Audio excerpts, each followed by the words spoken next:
Hello and good evening. This is Jen from Wine Antics, and we're here for Thirsty Thursday Wine Antics Live. Like I said, I'm Jen from Wine Antics. I'm an advanced and certified wine taster, a professional wine taster, as we say. I am joined today by Chris from Wine School 101, and of course, Stub. Tonight, I am drinking a very trendy, very happy bottle of Grüner Veltliner from Austria. So let's kick this off and have Chris introduce himself and give us a little background. Hi, I'm Chris Fiore. I'm from wineschool101.com. I'm a retail wine professional. I'm a CSW here in New Haven, Connecticut. I'm also an adjunct professor at a local college up in New London, Connecticut. I teach beverage operations. And tonight I'm drinking the Lila Rosé out of a can. Very, very fancy, very good Very marketing on fancy. that can. Let me tell you the marketing job on this thing. Wow. They hit all the keywords. They're hitting all the SEO marks tonight. And of course, last but not least, definitely in my heart, it's our Aw, resident lifestyle yes, expert and pool boy tonight, yes. Stub. Oh boy, that is correct. Yeah, all right. Stop from portcandy.com, blogger, writer, filmmaker, and I guess wine and lifestyle expert, as Jen likes to remind me consistently, which is It great. is your official title on regional television. Yeah, that's true. Wine, and lifestyle expert. That is very true, and that is an Emmy award-winning magazine program. I will have you know. Nice. Absolutely. Being regular contributor, I think that makes me cooler somehow. I don't know, as if that were possible. Tonight, I am by the pool drinking the Mapresso Vino Verde, and I will hold it correctly. And my lighting is obviously on. This goes for about $10. It's a nice little fruity, slightly, you get that slight fizz in the Vino Verdes. This is a nice little sipper by the pool. I'm not gonna lie. It meets Stubbs' approval, and Indeed, and it that's very does. important. Vino Verde is good in this weather. When it's humid out, Vino Verde is great. Absolutely. Yeah, it was It perfect. I chilled a few bottles when I arrived Yeah. yesterday afternoon, and I'm like, this is the perfect one with the humidity starting to pick back up a little bit. But Yeah, I right. still didn't want to go inside for this, so no. Huh. there we go. These come in little 4-pack cans. Those are perfect for the summer, Perfect. just like the Vino Verde. And Stubb and I Huh. did a show probably about what 2 months ago, right before summer. I think not the canned wine, but definitely Vino Verde Mhm. made my list for summer wine picks. Absolutely. But this week we're actually talking retail wine shopping. We Stubb and I also did an episode about wine buying when dining out, but this is specific to going into a shop, trying to be a better and smarter wine buyer. There's actually Right. quite a few tips to being a better shopper that you learn over time and experience. So, Mhm. why don't you kick us off, Stub? I'll be happy to. So a question I get asked about buying wine a lot. People are intimidated sometimes going into wine shops because they feel like they don't know a lot, and sometimes the staff in wine shops can actually be a little snooty and talk down to people, especially those who are lesser educated. But the question I get a lot is cost. People feel like they're going to pay more for a wine in a wine shop by buying it at like a big box, a Total Wine or Bevmo or something like that, or even at the grocery. Can you talk a little bit about that part of it there, Chris? Every state's different. Like in Connecticut, we're kind of price protected. What we have in Connecticut is called state min bottle pricing. So that's the lowest limit we can sell it, the Correct. lowest legal limit. So say a bottle of Kendall Jackson wholesale is $10. The state will say $12.99 is the lowest you can sell it, and here we all have to abide by it. So no matter where you go, you could take a big box store's ad in the paper, bring it into another store, and it acts like a coupon almost. Saying Oh even if the wow. guy, yeah, if the it depends on the retail if they want to honor it. I mean, but seriously, you're going to tell somebody for $1 or $2 go somewhere else. I mean, it's Right. not practical, especially with what's coming into Connecticut. You have to be as competitive as possible. If somebody's walking into your door, you want to take care of them immediately. So Sure. Absolutely. you So know, along that lines, and I actually didn't know that about Connecticut specifically. But along those lines, do you feel like customers sometimes are maybe a little, especially newer, or more novice wine drinkers, a little afraid to come into wine shops, thinking that just automatically there are going to be more expensive wines in there, or they're going to try to be talked into spending more money on a bottle than maybe they need to or should. Yeah, I mean, the shop I just left, I was working at for 12 years. It was small, 2,000 square foot, really rustic looking inside. Okay. It was intimidating. Not until recently, probably like 3 or 4 years ago, we added more lighting. I brought in a good friend of mine who's good with decorating, and we just more lighting. It was more inviting, and it actually brought more people in because, I mean, it looked like a Christmas tree inside because it was so lit up. And Gotcha. it welcomed people in. And when they walked in, we had nice jazz music playing. People felt comfortable. That's the whole thing. You know, if they feel comfortable walking in the door, you know, if it's inviting, you know, that stress level comes down a little bit, you know. I think that's a if we could sum it up as a tip, not necessarily maybe don't be intimidated. Like, don't let Oh, first definitely don't. appearances, either the fact that it's a large place and you won't know, or you won't know what to purchase or what's going on, or it's a small place and you feel like you're being watched all the time. Don't let these Yeah. things intimidate you, because I think one of my first tips on the list is there's going to be somebody there to ask, and ask. Talk to somebody behind the counter, especially in the small shops like where you worked. The person that is the owner or the manager is probably buying the wine, and they're there every day. They're stocking the shelves, they're doing the inventory, so they're very intimate with their wine selection. From a Right. bigger box store perspective, I find it best if I go in there a couple times, like Bevmo or Total Wine, and then I tend to meet somebody that I trust, and that's who I keep going back to. So it's very easy to develop that relationship. Right. And that's the key word there. Like anything else, like, you know, years ago you developed a relationship with your meat guy, you know, Right. where you bought your meats and everything. You developed a relationship with the baker. And you got to develop a relationship with your local wine shop, even if it's at the big box stores. Yep. Find somebody you like. You have to identify with their palate, because no matter what, I mean, in Connecticut, it's very competitive, just like any other state. But you know, in my area in New Haven, very competitive. So you're being compared to every guy in New Haven with a small, you know, esoteric niche shop, and it's everybody's palate's different. We're all buying with our clientele in mind, with our personal preferences in mind. That, you know, I could taste this phenomenal Cab Franc from Loire and say, hey, this is really good. I think so and so would like this. I like it. Let me see if I could get them to try it. But you also have to keep in mind the people that are shopping every day, every week, and take care of them. And like you said, you develop a relationship with them. You know what they like. You know what they'll be adventurous to try. And those who will experiment, those who are a little hesitant, you know, you feather them a little bit. You know, you ease them into things. So it is. It's all a relationship. Yeah, we dove right into that one. I mean, as far as getting to the relationship area of things. Yeah. You know, my favorite local wine shop closed about 2.5 years ago now. And it was one of those things where I would run errands on Tuesday afternoons because I knew that's when the distributors came in to taste.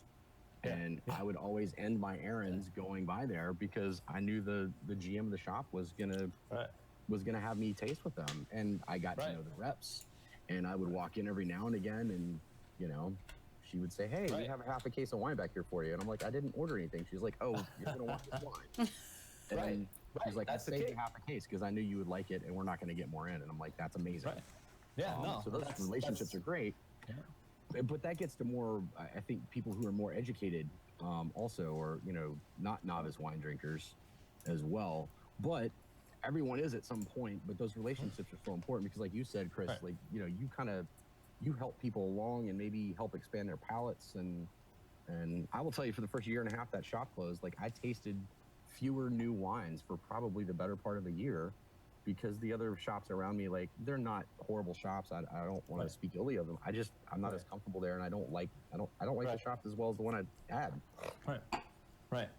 I mean, at certain points, I go shopping on my day off. I mean, I like to be sold to.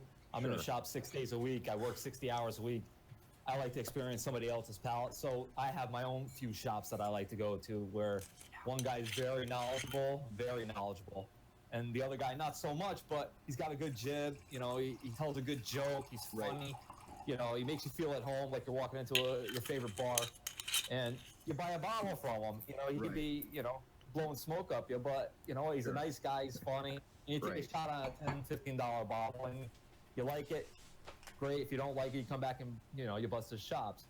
But it goes back to the relationship. Exactly. I think one thing before even walking into the shop, and maybe we jumped ahead a little bit, but before retail wine buying period, and this doesn't mean just shops, even though those are ideal situations. It means grocery Right. stores too.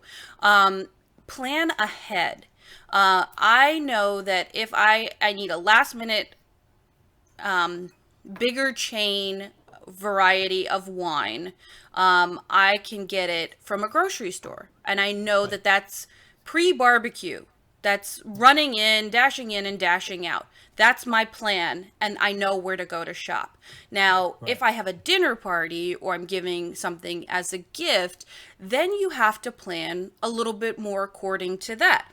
You maybe want to take into account the season because reds are traditional for winter. Some of the whites are traditional for the summertime. Also, if you can pair it with a meal, you might want to take that into consideration, as well as everybody's palate. It's just being not necessarily, it doesn't even involve like wine smarts. It just involves being a Right. gracious guest to the event that you're going to. Right. But like you were saying, have a plan. What you're looking for, know what you're looking for, know your price range, and stick to your plan. I'll speak a little bit, just a hair, maybe against that. We talk about groceries or big box stores, and I do agree with that tip, by the way. But I will also say that I love going and browsing pretty much everywhere. If I'm in a grocery and there's not someone there who, to help me or whatever, that's fine. I just love browsing and seeing price points and what they're carrying, Right.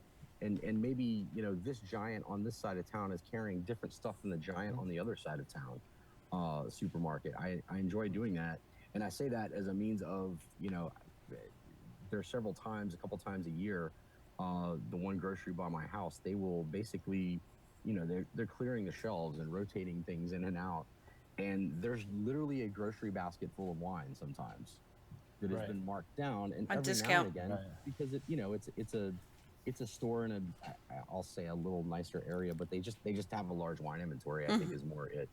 But I remember at one point, and I believe it was a nice bottle of Stag's Leap that would have normally retailed for close to $100. I got it for like $28. Very Oh, yeah. nice. Wow. And there was nothing wrong with the bottle other than No, right. they wrote in a marker on the back of it the price, and I'm like, I don't really care. I'm not going to drink that bottle. But I think the same happens in box stores as well, and Yep. switching inventory, switching seasons, Yep. maybe something that's been discontinued by distributors in their area. So always look for the deals in there as well.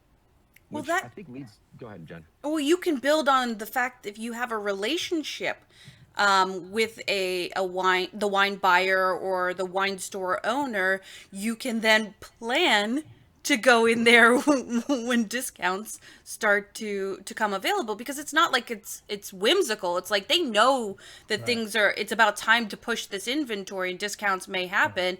But if you have that relationship, you might have the insider leg there. In Connecticut, we have in the book where we order from all the distribution companies, the back of their section is a closeout section. Right. So from there, you can order some phenomenal stuff at huge Wow. discounts. But again, it goes back to a relationship. You got to really know the person. Right. There's a lot of retailers in Connecticut that are buying these discounts and they're way past prime, and they're just shoveling it out there. Sure. So, I mean, you really got, again, going back to your relationship, you really got to trust the guy who's buying this. We had to close out a few years ago from it was a New Zealand Sauvignon Blanc. I mean, it was in vintage. They had to get rid of it because it was going to a different distributor. They were closing out $12 a case, Oh wow. and it was delicious. So I mean, Right. some guys said, we'll sell it for $10, and you're still happy. It's a $10 bottle of Sauvignon Blanc, and you got it. Usually it was $15, $20. You're getting it for $10. than some guys just blowing it out for $5 a bottle and making a lot of friends. So again, it goes back to relationships. You really got to know the wine guy. Yeah, also true on that. So looking at this $20, I'll ask you this, Chris, and like I said, I didn't know that there was an absolute kind of minimum in Connecticut. But can you talk a little bit about markups and things? And is there a sweet spot in your mind, retail? Is there a sweet spot in retail where you're actually getting the best deal just on bottle price? Oh, that's a kind of good generally? question. Generally in Connecticut, wine is the only commodity in store that we make money on. And that runs, the percentage markup is like 27 to 30% markup. That's it. So you got to turn a lot of volume. So Right. I mean, there's a lot of misunderstanding. When somebody buys a $100 bottle, they look at us and say, "Oh, you're making a lot of money off this." On a $100 bottle, you're probably making $20, $25 tops. Right. I mean, it's not a huge return on investment, Right. and that's liquor, like big volume liquor stuff. Your Smirnoffs, your Grey Gooses, you're looking between 17 and 19%. Beer runs about the same, with some of the craft beers creeping up to like 20, 21%. That's it. Right. You know, like 30 packs of Bud, if you make 5%, that's it. And that's a wash because it's a lost leader. Right. Everybody's selling that stuff at cost here. Exactly. Okay. Cool. So our markups aren't huge, which, I mean, your name brand stuff has to be in line with everybody else. So in Connecticut, again, going back to Kendall Jackson, everybody's at the same price. I mean, if you're gouging somebody at $14, $15.99, I mean, you're in a different kind of area, and they don't care at that point, you know. So can I ask this? And I mean, if this is an industry secret or whatever, you don't want to. Yes. But like, are there things? No, like, there's certain bottles though where maybe you do have this relationship with your distributor as the retailer, and that distributor maybe got 2 cases of that wine, and you got a case and a half of it, or whatever. Say, so it's a little bit exclusive. Are you able? For those kind of limited things like that, as a retailer, are retailers generally going to mark those up a little bit more? Some guys do. Okay. And I'm not saying in a smarmy way, but I mean, there is a cost. I mean, there is a demand, there's supply demand. Right. So if you can Supply mark that and up a little demand. more, why wouldn't you? I mean, everybody knows what Pappy Van Winkle is. I mean, it's Sure. very well known. Right. It's in short supply. Everybody in Connecticut, I mean, there's one small distributor that gets it, Right. and most of it goes to our casinos. Okay. And then the rest of it gets filtered down into the better restaurants that support that company. Sure. And then 2 retailers get some of the bigger retailers. And a few of them that I know have sold a bottle at 3 times the cost. Yeah. Okay. Just because it's supply and demand. I Sure. mean, that's with wine. I mean, like when Insignia comes out, some guys will gouge you because it's short supply. Or what's a better example? Schaefer, Hillside Select. Okay. Like $200 a bottle. Sure. Some guys will gouge you because you can't get any. You know, it's tough to get. You know, there's another bottle from Spain called El Nido. El Nido, at one point, the guy I worked with, we used to be a big supporter of that brand, so we used to get a big drop shipment of it. And then year after year, as the ratings went up on the product, it started dispersing among more retailers and more retailers. And before you know it, we got weaseled out of it, and then everybody's prices. I mean, it's competitive everywhere. So I mean, Okay. you know, it depends on the guy. It just depends on the guy you're working with. Cool. All right. So one thing, and this is kind of shifting a little bit of the topic, but I want to ask, just like what Stubb did, if this is true. I don't buy the cheapest bottle, even when I'm going to an event where I know people aren't going to appreciate the wine per se. I always buy whatever varietal I want. Let's say just a classic Vino Verde. If there's a $8 bottle and there's a $10 bottle and then there's like a $15 bottle, I always pick the one just above the cheapest one because I think that there's just that little bit more of quality. So is price really synonymous with quality? It depends. I mean, in my personal opinion, it depends on who's drinking it, who values it. Like I pulled this bottle up. This is from Santa Rita. It's one of their reserve levels. I mean, my friend sells it for $7.99. I mean, it used to be $12 a bottle. The stuff drinks great. I mean, I always tell people, and I get that question too. People come in to buy a gift for somebody. you know, they'll say, I want to buy them a $50 bottle. And I'm honest to a fail sometimes where I say, are they going to appreciate it? And that's not a snobby comment or anything, but are they going to appreciate one $50 bottle, or would they like to see two $25 bottles, you know, that they really enjoy? They'll say, oh my God, this is delicious, you know, instead of drinking that one bottle, you know. And it's, you know, some people will, fortunately, we used to do big Christmas gifts for, you know, different corporations, lawyers, doctors, and we've had recipients come back and say, how much did they spend on this? Right. And it's like, come on, really? Yeah. But again, it goes to the person. If you want to spend $10 on the person, you know, is it going to drink good? Yeah, you know, depends on the person drinking it. I drink $10 bottles. I mean, I'm in the business. I drink a lot of wine. I drink $10 bottles. As long as they're good, I go for it, you know. And I love showing those people, my customers, I love showing them $10 bottles because it blows their mind, saying, oh my God, this is delicious. Right. There are a lot of people in restaurants that are drinking $10 bottles and paying $30 for it. So it's not always synonymous, but I feel like there is definitely a gap when you're talking about between the $10 price point and the $20 price point, for sure. Like even just like $18 to me, it tends to bring a better quality than sitting right around the $10 price point. But that could be my psychological preference, honestly. No, I mean, it's fair to say. Like up until about 3 or 4 years ago, $10 under 15, between 10 and 15 was a sweet spot for us retailers. Oh, okay. That's where everything shifted after 2008. 2008, we were selling stuff like high-end stuff like crazy. Yeah. As soon as the market crashed, that 10 to 15, people were comfortable, people were safe. Now it's starting to creep back up. I mean, we'll still never see those days again, but the 15 to 20, even the 25 range, people love to dabble in it, and they find it fun, you know? Yeah. They'll load up on $15, but then they'll try a 20 here or 25 there, you know, just sprinkle them in the box as they're mixing up a case. So, I mean, that's fun to see. You know, it's fun to see people go, like, my original wine class that I started when I started Wine School 101, the original class, there was a couple in there. They're now married. They just got married at the beginning of the month. But they came into the class drinking white Zinfandel. Sure.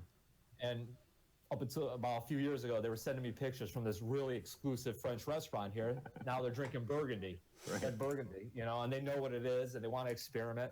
So seeing people graduate out of certain things into new things, and then even going up in price range because they want to experiment, see what that difference is. That's fun to see. So it's cool to turn that into a tip, maybe, Kurt. Like, you know, it's cool to see someone in the retail side so passionate about what they do, and not only the selling of the wine, but introducing wine to people and educating them and helping them kind of on their journey of discovery with wine is really great. It's fun to see people grow. It's fun to see people, because your pal's going to get burnt out. That person that comes into your shop and only drinks Kendall Jackson or J. Lore, I mean, that's fine to have a favorite. You know, my grandfather always drove a Dodge. He always drove a Dodge until he got older, and you know, in his later years, he bought a Hyundai and said, "Oh my God, this is a fantastic car." Right. You know, but to take somebody out of a Kendall Jackson, even though they think it's the best thing on the earth, have them try something else. It's almost enlightening. They come back and say, you know what, that was really good. And you feel good about yourself after, you know. You keep them in the same price range. You know, try to show them there's other things in this area you might enjoy. Just try something. Trust me, try it. If you don't like it, that was always our policy, and I'll carry that over when I open up my own place. You know, if you don't like it, bring it back. You know, bring it back with something in it so I can return it. My distributor gives me credit on. And everybody that's following, I mean, that's going back to relationships. Most retailers, if you don't like the bottle, tell them, be honest, this wasn't to my, you know, pal, you know, can you show me something else? If they're a great guy, they'll give you your, you know, they'll let you exchange for something else. Wow. You know, especially if it's a new wine you're taking a shot at, it's only fair, you know. Let them bring it back. If they truly didn't like it, you know, at least they experimented, and, you know, give them the opportunity to get something else, you know, when they're, you know, get back in their good graces. Indeed. And I mean, I think all of these kind of things we're discussing a little bit. I mean, we're trying to make tips out of them, but it really started where we dove right in with both feet early on when the show started. It's really about relationship and being honest with the person. When I pour wine for people, I always remind them, I did not make this wine. So if you don't like it, that's not on me.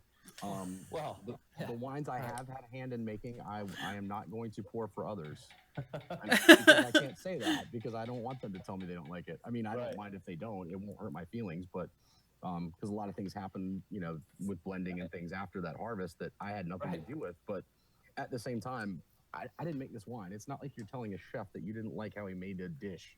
True. Yeah. True. You're It's telling not someone who personal. sells wine, Yeah. and And you know, that's another tip. Don't make it personal. If you don't like something, sure, just come back in and say, yeah, hey, you know what? This didn't fit me. right, Let's show me something different, but be able to identify what you didn't like, what you liked, be able to identify to me, take me down that road. Say, show me. And that helps a lot. That's another tip. You have that relationship, be able to identify the flavors so we can help you better. It only helps us better to help right, you. And Help me help you. a good way to start that relationship is maybe at a lower price point so that you can Oh yeah. talk about absolutely, what you Yep. enjoy, what flavor profiles you think you like, because maybe it isn't actually what you like. Start at a lower price point, Yep. maybe a $10 bottle, and then go back to the same place, meet the same person, say, hey, I didn't like this about it, and then you don't feel like you've made an overinvestment. I mean, how many six packs Right. of craft Yep. beer are right, at the same price point as a $10 bottle of wine? right, Right, right, right. That brings up a good point. Before I left, I started this almost like a wine club where I was able to give somebody a 12 bottle case of wine for $90. And it gave them a chance to experiment. It was tax and everything out the door, $90. that's nice. Yeah, wow. Right. So it gave them a chance to try different things they normally wouldn't. And another tip, going back to Chris's bottle, uh, is importers. So for people that aren't familiar, always look on the back of your bottle. If you're looking for something, there's Yep. there's a bunch of Yep. importers that I trust. Like Chris had a bottle imported by Monsieur Touton, which is out of New York. Coincidentally, that $90 case was filled with a bunch of his stuff, just Right. because it's great value stuff. I could get people to try. If no one's had a Vino Verde before, I could put it in there, And there was some spectacular stuff in his portfolio that I would just push in that box just to get people to try it, And so $90, it breaks down to it was like seven change a bottle. If they bought it on regular one bottle, it was $10.99. So you're saving like $3 there, and people have fun with it. It's a way to experiment. If you've never had a Carmenere, I put one in there. Try it. You may like it. A Pinot Nero from Italy. Oh yeah, Try that. Just try different things. I think Always look for an importer.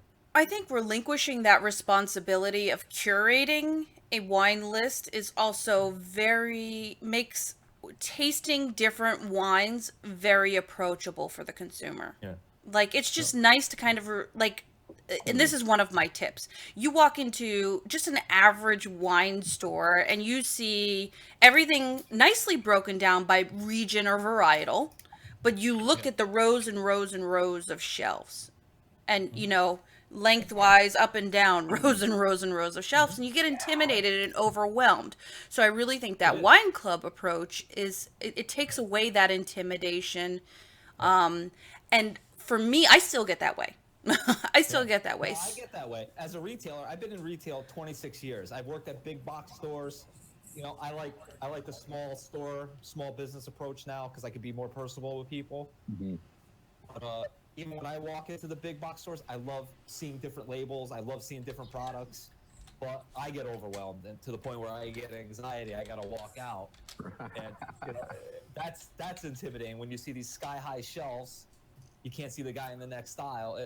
It's intimidating. It's almost claustrophobic. But you know, again, if you know somebody within the store that can help you around, navigate for you, being your seeing eye dog almost.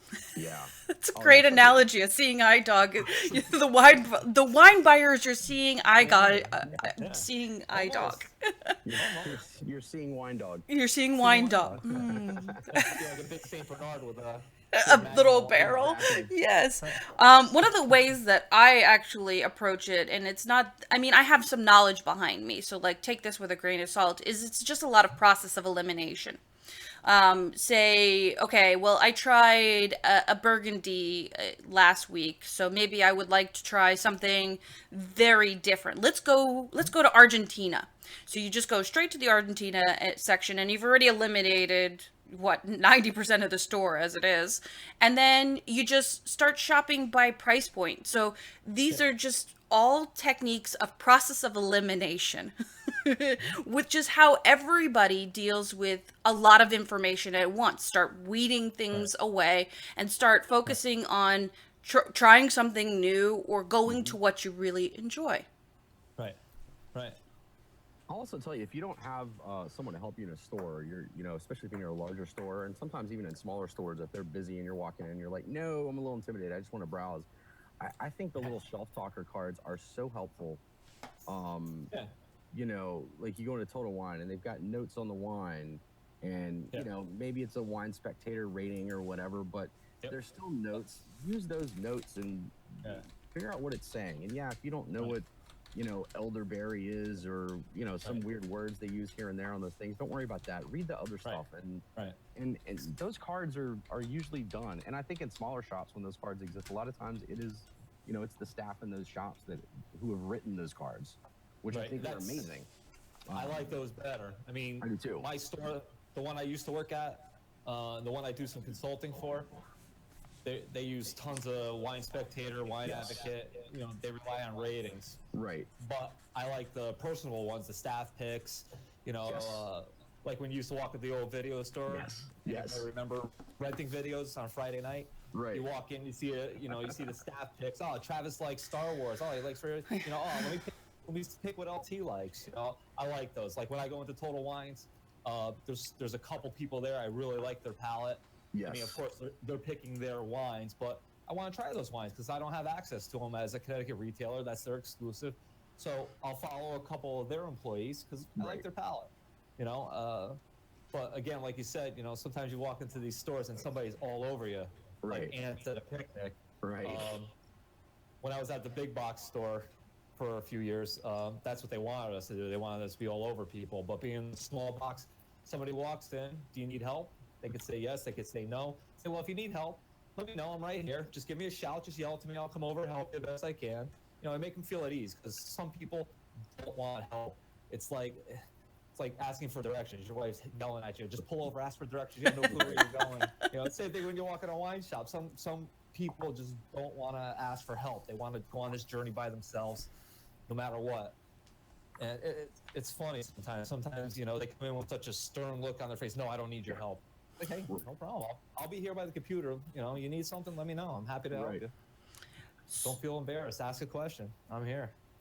So, by my record, we've actually made it through at least 5 different tips. And I'm going to give you guys some final thoughts before we close out and I share those 5 tips. So, Chris, final thoughts? Look for the values. Ask your retailer what they've tasted, what they've liked. Again, going back to relationships, like at my point, I was tasting between 75 and 100 different wines a week. So, and you got to understand, when you walk into that store, that's their job. They're looking to buy with somebody in mind. Just like if you went to your mechanics, you're not going to dictate to him about fixing the 7th Fetzer valve on your 1955 Cadillac. This is what we do for a living, and we're happy to help you. There might be something new we tried. We might think you might enjoy. Ask a ton of questions, and just know what you like, and help us take that journey. Just a with you, little pick bit. out that right bottle. Just a little. Know a little bit about what you like. You don't have to know everything. Yeah, right. Goes a long way. Don't tell me you're looking for a sweet Cabernet. I mean, that's or a sweet champagne. That's that's what I kind of I go all CSW on you, and walk you a different path. No, I don't do that. Stub, final thoughts? Man, I'm really just gonna piggyback on Chris. Chris. Thanks for joining us today. Actually, No, thanks for having me. I appreciate Actually, it. having a retailer, someone with retail experience. Jen and I don't have that in the wine arena at all. So thanks for joining us. But I'm appreciate really it. going to emphasize this relationship thing. Whether it is a Total Wine or Bevmo, find someone in there, and don't be afraid to ask questions. And that's my big thing in wine in general. But I think especially buying wine, don't be afraid to ask questions, regardless of your experience level. Whether you're a novice or a more seasoned wine drinker, don't be afraid to ask for help. Absolutely. Right. Well, that No took shame in that game. that took one of the things right off my summarizing the five things that we kind of talked about, but that yeah, it's fine. So I think number one, don't be intimidated either at the front door or as you're going through the shelves. There's strategies that'll help you get through either or.